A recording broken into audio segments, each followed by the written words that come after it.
Hello दोस्तों, good evening. कैसे हैं? आई होप आप लोग अच्छे होंगे। चलिए स्टार्ट करते हैं। आज का एक नया टॉपिक होगा और आज का जो वीडियो है इसमें हम जानेंगे महत्वपूर्ण प्रश्नों के बारे में।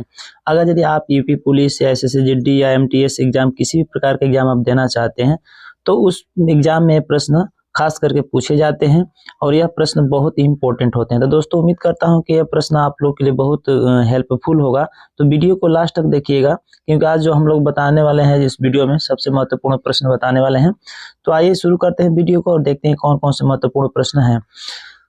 तो आइए दोस्तों देखते हैं। पहला जो हमारा प्रश्न है, कानून मामलों में राज्य सरकार को सलाह देने का अधिकार किसके पास होता है? तो आइए हम जानते हैं इसका सही आंसर क्या होता है। तो सही आंसर होता है दोस्तों महाधिवक्ता, जिसे वकील के नाम से भी जानते हैं।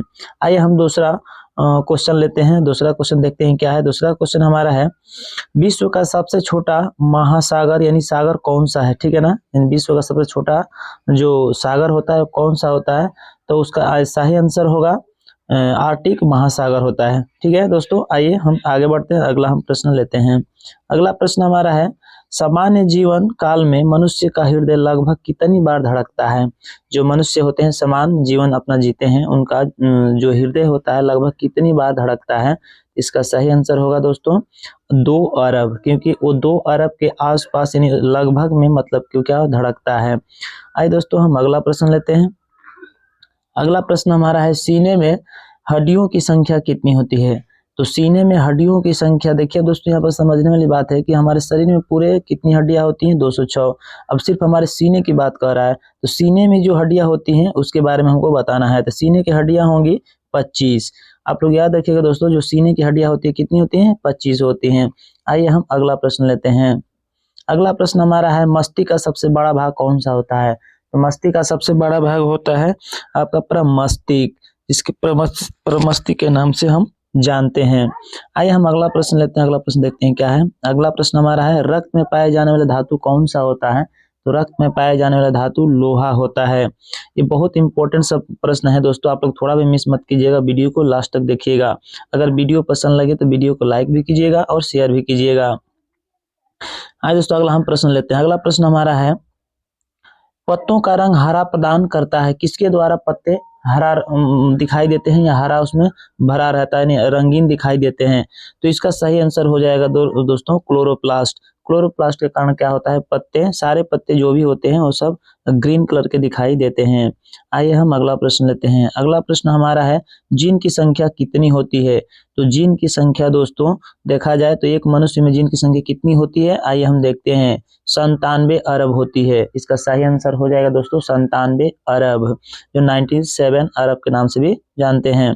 आइए हम अगला प्रश्न लेते हैं। अगला प्रश्न हमारा है, अगला प्रश्न हम देखेंगे अगला प्रश्न कौन सा है। अगला प्रश्न है, सितारों में अक्षय ऊर्जा के स्रोत का कारण क्या होता है? जो सितारे होते हैं उसमें अक्षय ऊर्जा होता है, उसमें किसके कारण मतलब कि स्रोत का ऊर्जा मतलब कि होता है, कौन सा वो कारण है? तो यह इसका सही आंसर हो जाएगा दोस्तों हाइड्रोजन का हीलियम में परिवर्तन हो जाना। जो हाइड्रोजन होता है उसको क्या हो जाना? हीलियम में परिवर्तन हो जाना। आइए दोस्तों हम अगला देखते हैं। अगला हमारा प्रश्न है, अगला प्रश्न की तरफ हम बढ़ते हैं। अगला प्रश्न हमारा होगा, अगला प्रश्न हमें, शिक्षा का अधिकार किस संविधान संशोधन के माध्यम से संविधान में जोड़ा गया है? यानी शिक्षा का जो अधिकार था किस संविधान में और किसके माध्यम से संविधान में जोड़ा गया था? तो इसका सही आंसर हो जाएगा दोस्तों 86वें संविधान संशोधन के द्वारा, यानी 86वें आर्टिकल 86वें संविधान संशोधन के द्वारा जोड़ा गया था। आइए हम दोस्तों अगला प्रश्न लेते हैं। अगला प्रश्न हमारा है, सर्वग्राही रक्त समूह कौन सा होता है जो किसी को दिया जा सकता है या मान लीजिए किसी को नहीं भी दिया जा सकता है? सर्वग्राही का मतलब सबके पास रक्त प्रदान होता है। तो आइए देखते हैं, उसका है AB। AB जो ऐसा ग्रुप है जो मतलब कि सबके पास क्या होता है? मौजूद होता है। आइए हम अगला प्रश्न लेते हैं। अगला प्रश्न हमारा है, टेबल टेनिस का आविष्कार किस देश में किया गया था? तो टेबल टेनिस का आविष्कार किस देश में किया गया था दोस्तों? इसका सही आंसर हो जाएगा आपका इंग्लैंड। इंग्लैंड देश में क्या होता है? सर्वप्रथम इसका आविष्कार किया गया था। आइए हम अगला प्रश्न लेते हैं। अगला प्रश्न हमारा है, मांसपेशियों में किसके कारण थकान होती है? तो मांसपेशियों में अक्सर देखिएगा दोस्तों, ये बायोलॉजी से रिलेटिव है, मांसपेशियों में हमेशा ऑटोमेटिक कभी ना कभी थकान होने लगती है या दर्द होने लगता है। तो ये किसके कारण होता है? आइए हम जानते हैं। इसका सही आंसर हो जाएगा लैक्टिक अम्ल, यानी लैक्टिक अम्ल के कारण क्या होता है? हमारे मांसपेशियों में थकान होता है। अगला प्रश्न देखिए दोस्तों, अगला प्रश्न है स्तनधारी किसमें यूरिया बनाते हैं। जो स्तनधारी होते हैं, जो अपने बच्चे को दूध पिला सकते हैं, वैसे प्राणी कहाँ पे उनका यूरिया बनता है। तो आइए देखते हैं, उनका यूरिया लीवर में बनता है, जिसे यकृत के नाम से भी जानते हैं। आइए दोस्तों हम अगला प्रश्न देखते हैं। अगला प्रश्न हमारा है वायुमंडल में CO2 का निर्माण मुख्यतः से होता है, यानी मुख्य रूप से होता है, किसके द्वारा होता है वायुमंडल में CO2 का निर्माण। इसका सही आंसर हो जाएगा दोस्तों, इसका सही आंसर हो जाएगा जीवों के श्वसन से।